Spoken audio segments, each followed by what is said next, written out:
Hello and welcome to another butchery video from me, Lauren, from Lauren and the Books. I hope you're all very well on this Thursday. Today's video is about something not bookish. It's about body positivity in the main.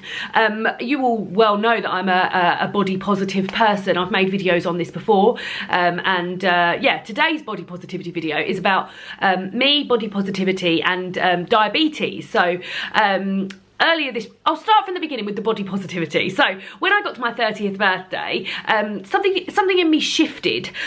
Whereas beforehand I'd always been obsessed with being on a diet, obsessed with being thin, and honestly would set myself these goals and tell myself completely unachievable things like, I'll get this job if I lose this much weight, and no wonder you haven't got a boyfriend, you weigh this much, and blah blah blah blah blah. And I believe that these thoughts are thoughts that quite a lot of women have at all times throughout their life. But when I hit the age of 30, those thoughts sort of drifted away through a number of things. Who I expose myself to on social media, who I follow on social media, I should say, and just a whole host of me not really caring about that side of my life anymore, like not putting pressures on myself to be thin, not putting pressures on myself to not eat this and not eat that, and try and fit into this dress, etc etc etc. And I've lived a really delightfully happy 3 years. I can't say it's like exactly on my 30th birthday, around that time I became extremely body positive, and since then I just don't involve myself in chats about diets, in watching videos about how to lose weight. I've become very more interested now in exercise than I've ever been in my life, but for different reasons, for feeling strong and for mental health reasons and things like that. So I was really delighted with the way that my life and my relationship with my body was going. Then I found out I had diabetes. So just before Christmas last year, I had cystitis. I believe I might even have put it on my Instagram stories, saying, oh, I've just found out I've got cystitis. Now I managed to battle that cystitis away, and then I got it again in the new year, and I was like, well, this is frustrating. I will go to the GP and get some antibiotics to go on it. So when I went there, I did a sample, and in my sample they found glucose, and they said, oh, off the back of that, we're going to do a diabetes blood test. They did a diabetes blood test, and lo and behold, I've got diabetes. Now, this wasn't a shock to me. I knew this was going to happen at some point. My mum's diabetic and I live a very sedentary lifestyle up until recently,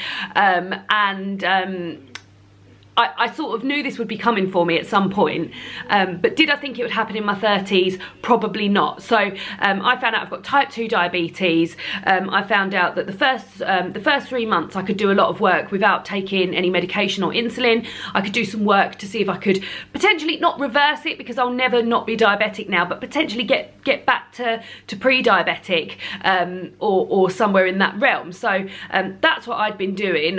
Straight away, the first thing they said to me was that I needed to lose 10 kilograms, which is the equivalent of about 1.5 stone. Now, to hear that, the diagnosis of diabetes I felt like I could deal with, because I was like, well, yes, that's annoying, but yes, I'll make changes, and yes, I can, and yes, I will lose the 10 kilograms. Boring that I've got to do it, but yes, I will do it. But my first worry was, I sort of tended to get, I got a bit upset the following weekend after I'd got my diagnosis, not so much when it had first happened, but I knew that my relationship with food was gonna start slipping back into the way that it used to be. The sort of things I used to do, where I would check the back of packets of food and like using language that I used to use to describe food, like calling things naughty, for instance, which is something that I just do not, I just hate doing. And I found myself doing that literally days after being told I had diabetes. I remember being in a supermarket and looking for a sandwich to eat for lunch, and saying to David, oh, I can't have any of these sandwiches, they're too naughty. And just sort of like chastising myself inwardly, being like, look how quickly it's taken you to fall back into this behaviour of considering foods to be naughty and like frantically checking the back of packets. Now, I do have to check the back of packets because I need to know how much carbohydrate are in stuff, and I need to know how much sugar's in stuff, but I definitely don't need to call things naughty, and I don't need to tell myself I can't have something. and that's taken a lot of work. One of the first things I did, so with these lifestyle changes that I'm trying to make for the first 3 months before we decide whether I go on medication or whether I'm going to need insulin, I started the Couch to 5K again. Now, you all know I'm a massive champion of Couch to 5K. It's an app that's available, I believe, all over the world, but in the UK here, it was run by the NHS, and it's an app that gets you running, gets you out and about and up and moving, and it's eventually going to get me to the stage where I can run 5K. Now, when I started this, and this has been my 4th time that I've tried the program, and I've never got past week 2. I couldn't even run for 10 seconds, and I'm not exaggerating there. I'm prone to exaggeration, but I'm not exaggerating there. I couldn't run for 10 seconds. I'd be absolutely exhausted. And it builds you up and builds you up and builds you up to the point where I've just completed run 2 of week 5 earlier this week, and I ran for 8 minutes twice. So I ran for 8 minutes, walked for 5 minutes, then ran for 8 minutes. Never in a million years did I ever think I would be able to do that, ever. And I've really plugged hard at getting out once, or well, it was twice a week. You're supposed to do these runs 3 times a week, because it's split into, there's 9, it's a 9-week program, and it's split into 3 runs within the week. Because of the weather, because it was like when I started it was like winter still, I was only able to go once in the week on my day off, and then once at the weekend. But now it's getting a bit lighter in the evenings. I should be able to get out in the evenings. Well, I mean, it's all going to hell at the moment anyway, isn't it? Because everyone seems to be working from home because of coronavirus, so there is a chance I'll be able to do 3 runs anyway. But yeah, I'm plugging really, really hard at that. That's given me some sort of discipline, and something that I know that I need to do. It's not a choice in my head whether or not I go and do that go and run twice a week. Like, I know I've got to do them. When am I going to fit them in? When am I going to do them? And I feel bloody fantastic afterwards. So if I've got anything to thank diabetes for, it's the fact that I'm out running twice a week, potentially eventually 3 times a week. So so I'm pleased about that. So something that I've now had to start doing as a result of having diabetes is weighing myself and checking my blood sugar. What I will say here is that I mean, it's easy for me to say all these things. I don't think I had like a traditional, if you like, eating disorder. I was never anorexic or bulimic, but I was definitely obsessed with what I was putting in my body, and would get very upset with myself for eating something, or for saying I wasn't going to eat something and then eating something, or for being really good for a day and then the next day not. So I would get I'd feel very disappointed in myself the whole time. At one point I'd be weighing myself, and I am, shit you not, I would be weighing myself like 3 or 4 times a day, before a poo, after I've eaten, when I get back from uni, etc, etc. I remember it being at its height when I was at university, because I'd bought myself a set of scales, and I'd literally leap on and off those scales without thinking about it, and that to me was completely normal behaviour. And I look at that now and think that is not normal behaviour. So knowing that I had to lose 10 kilograms, I've decided I knew I was have to weigh myself at some point. I work at a hospital, I work in a diabetes centre, and one of the nurses there weighs me once a week. And I try not to get too caught up in the numbers. Beforehand, when I was losing weight, if I'd only lost 100 grams, I'd be devastated and things like that. But all the time it's all the time it's moving in like the sort of like losing weight direction. I don't care how slowly it's coming off, I'm doing something about it. So I feel pleased about that. And another thing I have to do is check my blood sugar, which is something that I have not had to do before, but I know has got the potential for me to become obsessed with it in the way that I was obsessed with weighing myself. I do that when I wake up in the morning to see what my blood sugar's like, and I sort of try to keep, I know I've got to do that, but I don't want to become obsessed with the numbers. So that's still a work in progress, but that's something that I'll be doing. But mainly what I've done with myself to keep myself positive, in terms of still loving this body that I'm in, is the running. I am absolutely amazed by what my body is able to achieve now, considering I've lived a hugely sedentary lifestyle. I'm the sort of person that would try and get out of PE or do whatever I could to not move my body, and then to be able to go to that, to looking forward to going for a run and thinking, oh, I need to go for a run today, I can't wait to go for a run.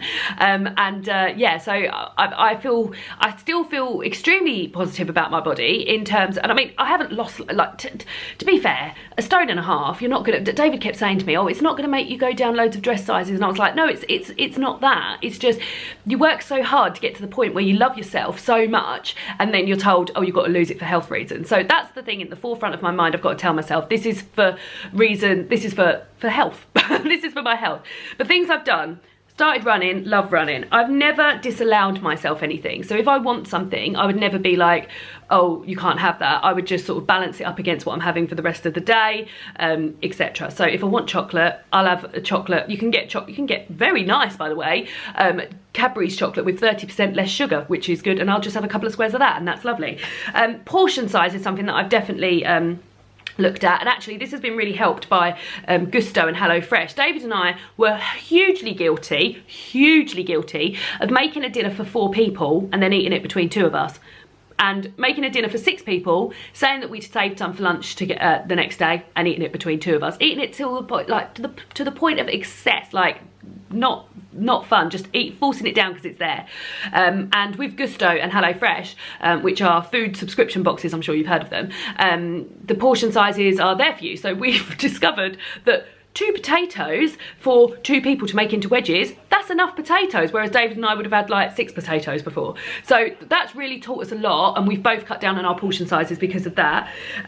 I still treat myself, and I don't like to use the word treat myself, but what I'm basically saying is if I want something, I'll allow myself to have it. I just measure it up against what else is going on. And I found a few replacements. So if I want, I'm not much of a sweet person eater, but if I want something sweet, I've always been a big fruit eater as well. I'll have like an apple and some peanut butter rather than a chocolate bar or something like that.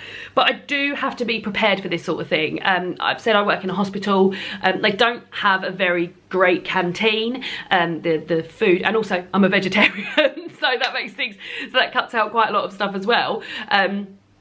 They don't have a very great canteen, and in terms of snacking and stuff like that, the fruit isn't. I'm a bit of an apple snob, guys. I'll hold my hands up. I only really like Pink Lady and Jazz apples. I like a crisp apple. So yeah, they haven't really got like my bestest stuff there. So I have to be quite prepared, but I'm pleased that I'm being quite prepared because it means that I'm taking an interest, and I'm preparing myself for what I'm going to eat and things like that, so I know exactly what's going in my bod. So yeah, so I'm remaining positive. Would love to hear if any of you guys have had to change the way you look at your body, or the way you've had to eat or exercise because of a health decision. Would love to hear that. I've been thinking about so as I said, I found out I had diabetes at the beginning of the year. Put my book down now because I've done all my notes. I found out I had diabetes at the beginning of the year, and I've been thinking in the back of my mind, oh, I want to make a video about this, but I think I was too upset to start with, because another thing about it was that I felt really disappointed in myself that I'd worked in a diabetes centre. So I worked for the NHS in a diabetes centre, and I'd worked for them for 10 years, and it's all good and well sort of bleating out information and advice from doctors to patients, but when it comes to yourself, I just felt like I didn't know enough, and I was really sad with myself that I hadn't retained enough of that information to sort of advise myself on things. So I felt a bit disappointed, and yeah, I just felt I felt a bit sad to start with, but I'm fine now, and things will be okay, and I guess I've just got to continue to love myself, because I do still love myself, and I do still really like my round face, and yeah, I hope everything continues to stay like this for me. So that's the diabetes deal. Hope you're all well, and see you all again soon for another victory video. Goodbye.